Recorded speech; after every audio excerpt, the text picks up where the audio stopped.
wabarakatuh. Waalaikumsalam warahmatullahi wabarakatuh. Apa kabar teman-teman? Sehat? Alhamdulillah. Sebelum masuk ke materi kita absen dulu ya. Presensi. Yang pertama dari Barisa Putri. Ada ya? Tidak hadir. Ya. Kemudian Putri Sugiono hadir. Kemudian ada Mas Iksan hadir. Dari Mbak Hilda hadir. Kemudian Mas Reza hadir Pak. Yang terakhir ada Mas Hidran Hadir. berarti yang nggak berangkat Mbak Anissa Putri ya? Ya Pak. Oke. Nanti kita akan membahas tentang perwasitan bola basket. Sebelum itu kita berdoa dulu. Sebelum masuk ke materi, berdoa menurut kepercayaan masing-masing, berdoa dimulai.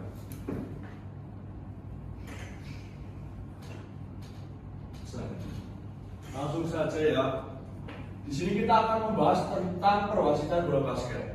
Sebagai wasit bola basket, Anda berperan penting dalam memastikan jalannya permainan yang adil dan teratur. Penguasaan aturan perwasitan menjadi kunci untuk membuat keputusan yang tepat dan efektif di lapangan. Jadi kalau semisal besok anak-anak ini mau jadi wasit maupun wasit bola basket maupun wasit olahraga apapun, ini harus bisa mengatur jalannya pertandingan agar berjalan dengan teratur dan juga adil seperti itu ya. Kemudian apa sih peran wasit dalam permainan? Yang pertama itu adalah menjaga ketertiban. Wasit bertanggung jawab untuk memastikan permainan berjalan sesuai aturan dan menjaga agar situasi tetap terkendali. Yang kedua adalah membuat keputusan. Wasit harus membuat keputusan secara tepat dan adil berdasarkan pengetahuan aturan dan interpretasi situasi di lapangan. Ini biasanya terjadi apabila poin-poin kritis, poin-poin krusial di akhir-akhir babak waktunya imbang. Jadi wasit ini harus bisa cepat untuk mengambil keputusan ya secara dan juga adil. Ini agar tidak menjadikan salah satu pihak merasa dirugikan. Kemudian yang ketiga ada komunikasi efektif. Wasit harus dapat berkomunikasi dengan jelas kepada pemain, pelatih, dan ofisial untuk menjelaskan keputusannya. Jadi apabila ada pelatih ataupun pemain ofisial yang misalnya tidak terima dan keputusannya, ini komunikasi harus efektif. Jadi wasit harus jelas agar keputusannya dapat diterima. Kemudian ada jenis-jenis pelanggaran dan hukumannya. Yang pertama ada pelanggaran teknis, pelanggaran yang berkaitan dengan etika dan perilaku seperti protes berlebihan atau bahasa yang tidak pantas. Ini biasanya misalnya lagi panas-panasnya permainan seperti itu ya. Mas Iksan pernah melakukan pelanggaran teknis? Protes berlebihan itu pernah? Iya mas, pernah sama wasitnya saya dorong saya nggak. Wah itu udah masuk ke pelanggaran pribadi. Sampai mendorong seperti itu. Iya, karena itu dulu pertemuan saya dulu itu pak. Wasitnya merebut mantan Anda. Jadi saat pertandingan, wah saya nggak terima ini. Terus saya kesana kan melakukan kesalahan, dan langsung saya protes. Saya ingatkan masa lalu dan langsung saya. Ini pak langsung. Masalah. Iya. Jangan diulangi seperti itu. Bisa kalau mau kayak gitu nanti di luar lapangan. Siap pak, siap. Kemudian nih pelanggaran pribadi yang dilakukan Mas Iksan dulu tadi. Pelanggaran fisik terhadap lawan seperti mendorong, memegang atau mengenai pergerakan. Yang ketiga ini ada pelanggaran diskualifikasi, pelanggaran serius yang menyebabkan pemain dikeluarkan dari pertandingan, seperti tindakan kekerasan.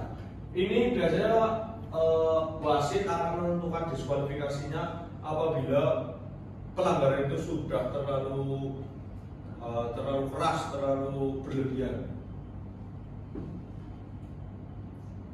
Nah ini ada penerapan aturan pergantian pemain. Ini biasanya ketika ketinggalan atau ingin mengulur waktu ini bisa. Yang pertama ini penghentian permainan. Wasit akan menghentikan permainan untuk memungkinkan pergantian pemain. Jadi apabila nanti dalam tim ingin melakukan pergantian pemain, wasit biasanya akan mematikan timer yang ada di jam tangan tersebut. Kemudian prosedur pergantiannya, pemain pengganti memasuki lapangan setelah pemain yang digantikan di dalam lapangan. Jadi semisal si A mau digantikan dengan si B, itu si A harus keluar dulu dari lapangan, baru yang B masuk. Nggak boleh si yang B dulu masuk, kemudian yang A baru keluar, itu tidak diperbolehkan. Yang ketiga, dari pemeriksaan kelayakan, wasit akan memastikan bahwa pergantian pemain sesuai dengan aturan yang berlaku. Terus ada teknik pengambilan keputusan wasit. Yang pertama, pengamatan seksama. Wasit harus mengamati setiap detail permainan dengan cermat untuk mengidentifikasi pelanggaran.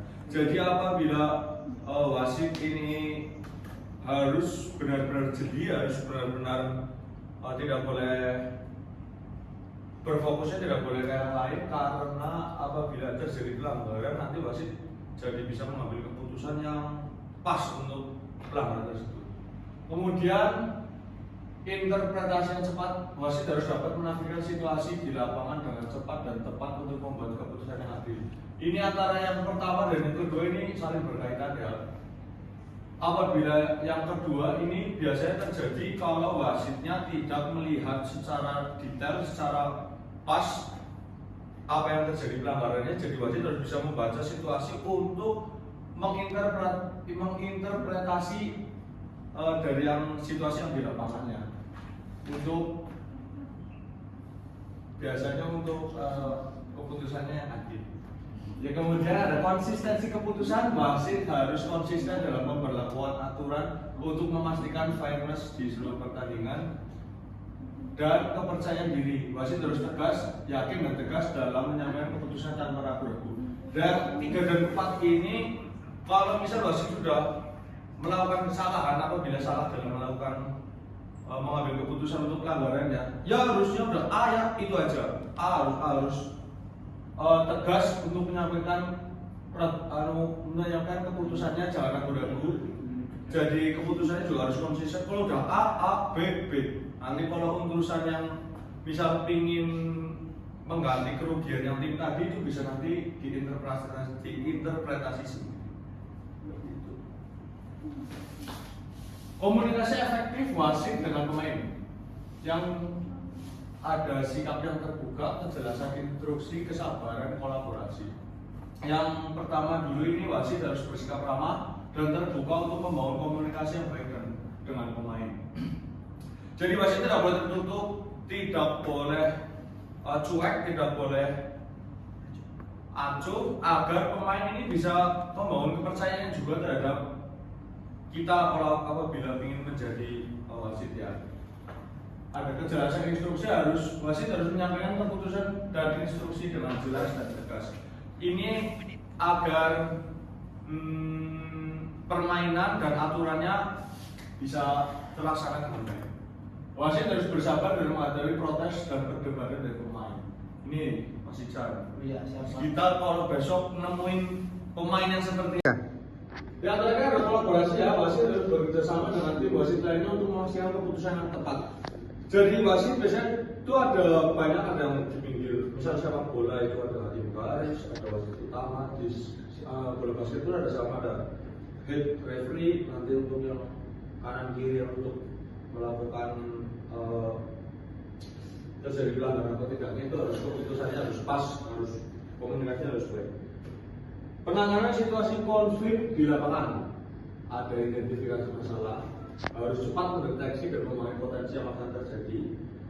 Intervensi tenang, harus bergerak cepat namun tenang untuk meredam ketegangan. Komunikasi jelas, harus menjelaskan keputusan dengan jelas dan tegas untuk membangun kepercayaan. Ini konflik-konflik ini biasa terjadi di lapangan, jadi wasit itu harus bisa mengidentifikasi tapi dengan tenang dan juga jelas.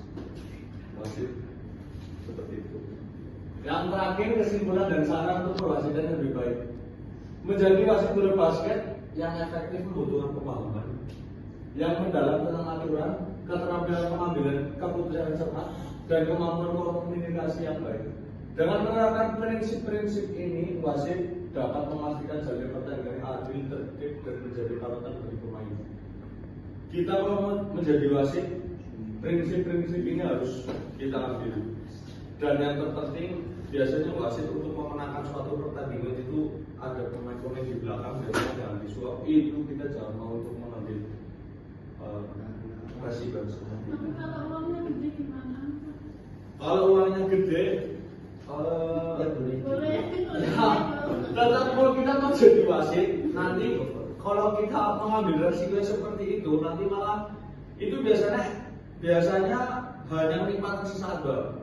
Kita dibayar gede, dibayar lebih yang biasa dari kita dapat, tetapi nanti ke depannya, ke belakangnya banyak yang nggak suka sama kita, malah kita jangan dipakai, malah nggak dapat rezeki lagi. Itu repotnya. Terakhir itu dari mungkin itu saja materi yang bisa saya sampaikan kepada teman-teman sekalian. Alangkah baiknya sebelum kita mengakhiri materi pada pembelajaran pada sore hari ini, kita berdoa menurut kepercayaan masing-masing, berdoa dimulai.